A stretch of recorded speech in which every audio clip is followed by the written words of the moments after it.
Okay right, promise کرتا ہوں آ کر بتاؤں گا۔ کب آئیں گے آپ؟ اس نے بے قراری سے پوچھا مگر اپنی جلد بازی پر اپنے ہی لب کچلے وہ گہرا مسکرایا۔ تم انتظار کر رہی ہو؟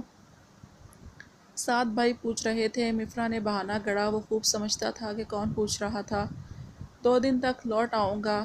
تیسرے دن نہیں آ سکا، کسی بھی وجہ سے نہیں لوٹا تو ایک گاڑی آئے گی جس میں زمل نامی خاتون ہوں گی، وہ میری مما ہوں گی، پک بھیج دوں گا تمہیں، بغیر سوچے سمجھے ان کے ساتھ چلے جانا۔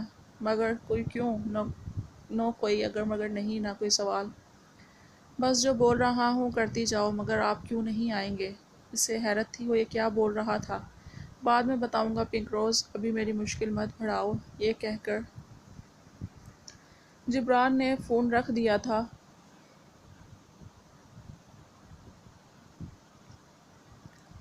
مفرا کو رونا آنے لگا مگر زور سے آنکھیں بند کر کے سونے کی کوشش کرنے لگی۔ تیری قربت بھی قیامت، تیری دوری بھی عذاب، دل کو تسکین کی صورت کسی پہلو نہ ملی۔ آج پورے 15 دن ہو چکے تھے وہ دونوں جلے پیر کی بلی بنی وائٹ پیلس میں چکراتی پھر رہی تھی، ایک رواحہ اور دوسری فجر۔ ان کی تو الگ بات تھی، اور تو اور عروشے بھی اتنی دنوں سے بہت بری طرح ہرٹ ہوئی تھی۔ اب بھی فجر اپنے کمرے میں تکیے کے سہارے نیم دراز نڈھال سی تھی، اپنی گری گری طبیعت سے خود ہی جھنجھلاہٹ کا شکار تھی، اس بے مہر کے بغیر جیسے دنیا ویران ہو چکی تھی۔ ہاں، اس کے جانے کا یہ فائدہ اسے ضرور اٹھایا تھا کہ اپنی ماں سے 2-3 بار مل آئی تھی۔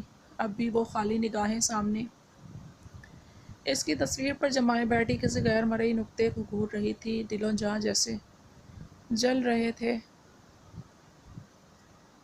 وہ جل رہی تھی۔ ہجر کی آگ بہت سلگانے والی ہوتی کہ بندہ راکھ کا ڈھیر بن جائے اور پھر بھی پتہ بھی نہ چلے، اور قابل ستائش بات تو یہ تھی کہ وہ دھواں بھی نہیں اٹھنے دے رہی تھی، اور شاید اس کا یہی ہنر تھا، تبھی تو سارا دن خود کو عروشے میں الجھائے رکھتی، جو کہ بیچاری اب تک عیش کا اس طرح اسے چھوڑ کر جانا برداشت نہیں کر پائی تھی، اور نہ قبول۔ یہ کبھی گمسم سی رواحہ کا دھیان بٹھانے کی کوشش کرتی، پتہ نہیں اب اسے اذیت پہنچانے کا کون سا نیا طریقہ نکالا تھا اس ستمگڑ نے کہ جا کر ایک فون کرنے کی زحمت گوارا نہیں کی تھی۔ ساری انا بالائے طاق رکھتے اس نے خود کال کی تھی، سامنے سے بند نمبر نے منہ چڑھایا۔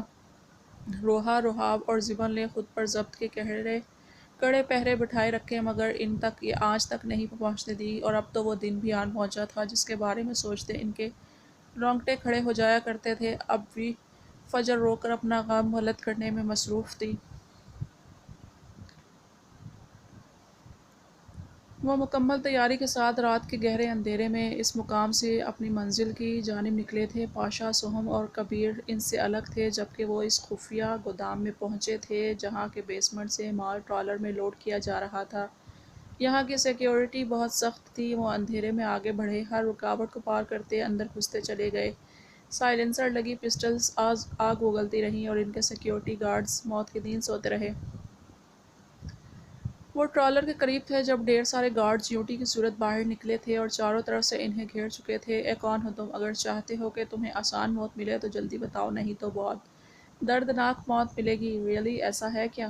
گرین ماسٹر نے، جس کی آنکھوں کی دہشت سے ان کے دلوں پر ہیبت طاری ہو رہی تھی، سکون سے کہا۔ وہ حیرت زدہ سے ان 5 اونچے لمبے افراد کو اپنے سامنے کھڑے حیرت سے دیکھنے لگے، جو چاروں طرف سے گھیر لیے گئے تھے مگر ان کے اطمینان میں رتی برابر بھی فرق نہیں پڑا تھا۔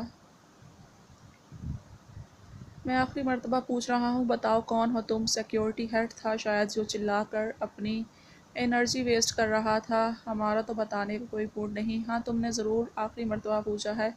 اتنے میں ہی ایک سنسناتی گولی آئی اور اس کی ہیڈ کے گلے کی دھجیاں اڑا گئی تھی۔ اب جب کہ وہ سب دیکھ چکے تھے، سب گارڈز ان کے سامنے تھے، اندر کوئی بھی نہیں بچا، تو اچانک گودام کی سبھی لائٹس آف ہوئیں اور پھر گولیوں کی برسات ہوئی۔ چند ہی پلوں میں تمام گارڈز موت کی نیند سو چکے تھے۔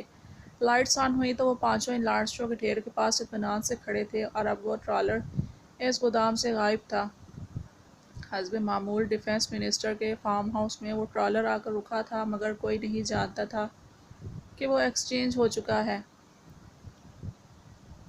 اور آج اس کی ڈرائیونگ سیٹ پر جے کے تھا۔ باقی چاروں ان کے گارڈز کے بھیس میں ٹرالر سے نیچے اترے تھے۔